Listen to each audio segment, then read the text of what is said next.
Hi, this is John Hanlon with townhall.com and WRC Radio. I have the privilege today of sitting with Academy Award winner Mr. Jon Voight. First of all, thanks for being here today. It's my pleasure. Now, I heard you're doing a big event in D.C. tonight, so can you talk a little bit about that? Yeah, we're doing I don't know exactly. They've gotten me into this thing. Oh, okay. But we've got some tremendous fellows, Dennis Prager and Michael Medved and Hugh Hewitt. These great fellows are going to be doing an event where they address a number of issues in front of a large crowd, and they've invited me along. So Oh, okay. we've only done it once, and I was a little shaky doing it because this is a lot of brain power on this stage with me. Yeah, you've done quite a bit of stuff for Mitt Romney this year, so I'm kind of curious, why are you so interested in this election? Well, I think I think it's fairly obvious Yeah. that it's a tremendously important election. People say that it's the most important election of our lifetime, and I'm 73 years old, and I tell you that it is the most important election because everything's at stake here. The founding of our country was based on certain principles by great intellects, and they've given us a country that's tremendously prosperous and highly moral and influential throughout the world, and has been a compass for the rest of the world, really. And now it's being threatened.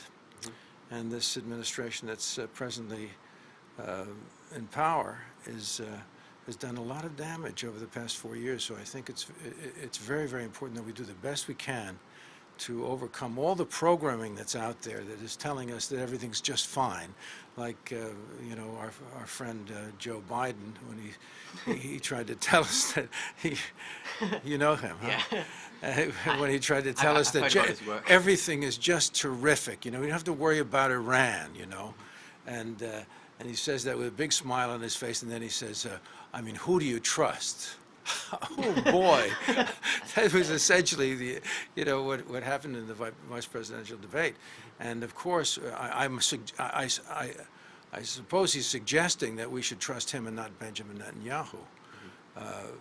I trust Benjamin Netanyahu, and I know the situation is quite dire, and this administration has let things, this idea of leading from behind is a very bizarre phrase. You can't lead from behind, and the fact is that they're manipulating from behind, and many things are happening across the world, especially that part of the world that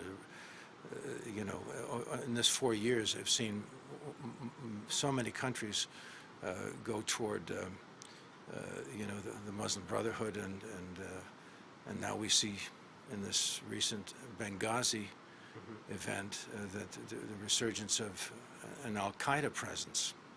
So things have gotten pretty rough. What do you think the consequences Can you imagine saying a word like that? Things have gotten pretty rough. He's downplaying. What do you think the consequences of Obama getting reelected would be? I mean, we've already seen the first 4 years. Do you expect just more of the same, more debt, more? Well, if you take his own words that were whispered and caught on camera and the microphone was on, he said to Medvedev, "Wait till the second term, and I'll have a little more flexibility." Well, you can just imagine what that means. He feels that feels that he's been restricted in these last 4 years. Can you imagine? Yeah. Now, just a question of curiosity. You used to be more on the left side of the aisle. What changed you? I'm on the right now. You see, that's why I chose this seat. I'm on your right. What made you more conservative, especially being in Hollywood, where you're surrounded with so many other celebrities who are very liberal? It's very interesting.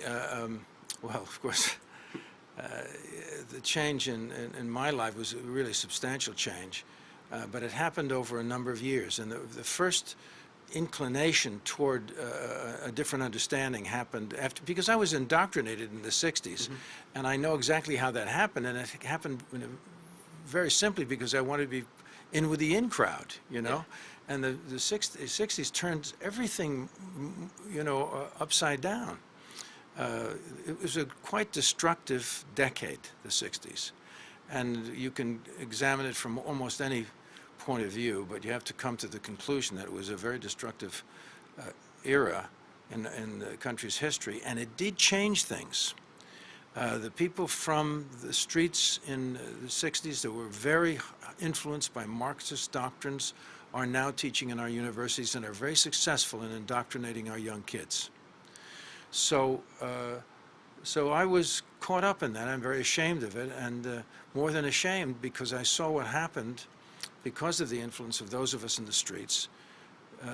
2.5 million people were killed in Cambodia, Laos, and Vietnam because of our pulling out. And this happened, you know, the whole peace agreement with Nixon happened when we were on the verge of success. And it was the people in the streets that made a big difference. So we have blood on our hands. I have blood on my hands.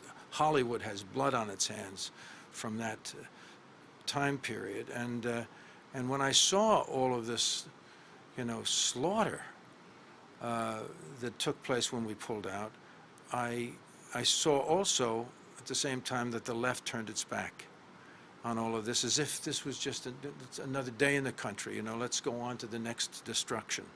And it disturbed me, but I still was so deeply programmed that I wasn't able to pull out of it for quite a long time, actually. But that was the first crack in the ice, or whatever it was. Did anything happen when you came out as a conservative? Did any of your friends stop calling you, or do you think you were denied any movie roles? Anything like that? Well, you know, obviously, you know, you can listen. If you have a car and you put a Romney sticker on it and you leave it in a liberal neighborhood, what's going to happen to the car? It'll get defaced. Okay. Yeah.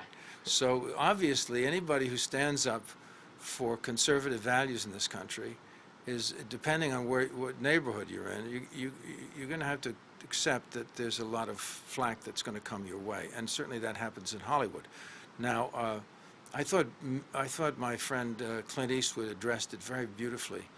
You know, he said that there are, listen, he said conservatives by nature are conservative, and they're not going to express themselves openly so much of the time as these hot doggers do. He was talking about, I mean, Clint has a nice way of putting things so you don't forget it, and you have some fun with it, and he doesn't take it, you know, he doesn't ever turn it into something, into the rage that may be appropriate sometimes. But he does it in a light fashion, but he points the finger at it and identifies it quite clearly. But, you know, across the country, this country is a very interesting country. I mean, we have our roots in more conservative values, and we're being pulled away from them, as I said, because of many influences and because of the school system, especially the colleges. So we've been damaged, and we have a press. You're the exception. Thank you. That has been, you know, really overtaken by this administration. Certainly, I made a very strong statement. I said that the press in this country has been taken over by this administration in no less a way than Hugo Chavez took over the press in Venezuela. And it's really true. I mean, you look at what's going on in the front pages today. One would think that they would be talking about Benghazi. There's no reference to it, and the only reference to Benghazi in the New York Times is blaming it on the Republicans for politicizing it. Here's a cover-up of a you know, a magnitude that dwarfs the Watergate scandal, and yet no one is talking about it. Do you think there's ever going to be any accountability for what happened there? Because I know that some parents of people who were lost there are still wondering, how did my son die? What happened? And there seems to be no accountability right now. Yeah.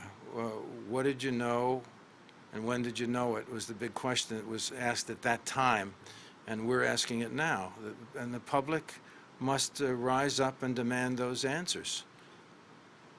Now I have a quick movie question for you. I have a good movie answer. Now let me see. Okay. It jives with the question. You've had a long, illustrious film career. I'm just kind of wondering what movie role. Isn't it terrible to say to somebody, you've had a long career? You know what I mean? It's a terrible thing. You mean It's something to be proud enough of. is enough. Is what you're saying, No. essentially? Is it the subtext? I'm just kind of wondering what role had the greatest impact on you, or was the most unforgettable for you as an actor? Well, that's a good question, I suppose. Does that match up with the answer you had? The answer I had was 14. I don't know why. That was the answer. I had, I've had a long career, and I've had a lot of roles that were impactful, really, to me. Some roles that did not get a lot of attention in terms of my career, but roles like the role in Conrack, a movie that was made from Pat Conroy's work, The Water is Wide, and that was a wonderful movie, and my daughter Angie and my mother liked that movie best of all the movies I've made. So I have lots of movies that,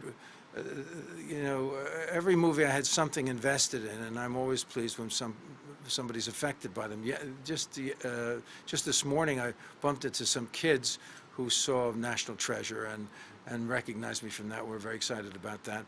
And yesterday we talked about the movie Holes, which a lot of, I tell you, the thing of it is a secret with Holes. Girls from 10 to 11 love me in Holes, and I play this absolutely grotesque character who talks like this here, like that. Watch out for them spotted lizards.